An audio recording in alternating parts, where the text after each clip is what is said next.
AP తెలంగాణలో ఉల్లి ధరలు మండిపోతున్నాయి. కోయకుండానే కన్నీళ్లు తెప్పిస్తున్నాయి. ఈ ఏడాది సాగు విస్తీర్ణం తగ్గిపోవడంతో ఉల్లి రేట్లు పెరుగుతూ వస్తున్నాయి. ప్రస్తుతానికి హాఫ్ సెంచరీని టచ్ చేసిన ఉల్లి సెంచరీ దిశగా దూసుకెళ్తోంది. ఉల్లి ధరలు మరోసారి రికార్డు స్థాయికి చేరాయి. కొంతకాలం క్రితం ఉల్లి ధరలు ఆకాశాన్ని తాకాయి. ఇప్పుడు మార్కెట్లో చోటు చేసుకుంటున్న పరిణామాలతో ఉల్లి ధరలు మళ్లీ పెరుగుతున్నాయి. నిన్న మొన్నటి వరకు కిలో 20 నుంచి 30 రూపాయలు పలికిన కిలో ఉల్లి ధర ఇప్పుడు 50 రూపాయలకు చేరుకుంది. మరికొద్ది రోజులు ధరలు తగ్గే అవకాశం లేదని వ్యాపారులు చెబుతున్నారు. తెలుగు రాష్ట్రాల్లో ఉల్లి ధరలు రికార్డు స్థాయికి చేరుతున్నాయి. మొన్నటి వరకు టమాటా ధరలు చుక్కలు చూపించగా ఇప్పుడు ఉల్లి ధరలు కన్నీళ్లు తెప్పిస్తున్నాయి. ఉల్లి వినియోగం ఎక్కువగా ఉండటంతో డిమాండ్ కూడా అధికంగానే ఉంటుంది.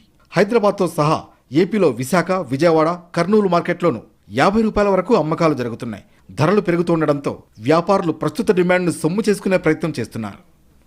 ప్రస్తుతం ధరలు పెరగడానికి ఉల్లి సాగు విస్తీర్ణం తగ్గడమే కారణమని చెబుతున్నారు. సాధారణంగా ఉల్లిపాయల ధరలు సెప్టెంబర్ నుంచి పెరుగుతూ ఉంటాయి. కానీ ఒక నెల ముందుగానే షాకిస్తోంది. మహారాష్ట్రలో ఉల్లి పంట దెబ్బతినడంతో పాటు దిగుమతి కూడా తగ్గింది. కర్నూలు మార్కెట్లో ఉల్లి ధరలు ఆకాశాన్నంటుతున్నాయి. కర్నూలు జిల్లాలో ఉల్లి సాగు ఎక్కువగా ఉంటుంది.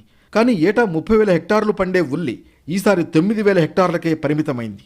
కర్నూలు ఉల్లి మార్కెట్లో క్వింటాల్ ధర 3,500 రూపాయల వరకు పలుకుతోంది. అయితే ఈ నెలాఖరు వరకు ఉల్లి ధరలు అధికంగానే ఉంటాయని వ్యాపారులు స్పష్టం చేస్తున్నారు.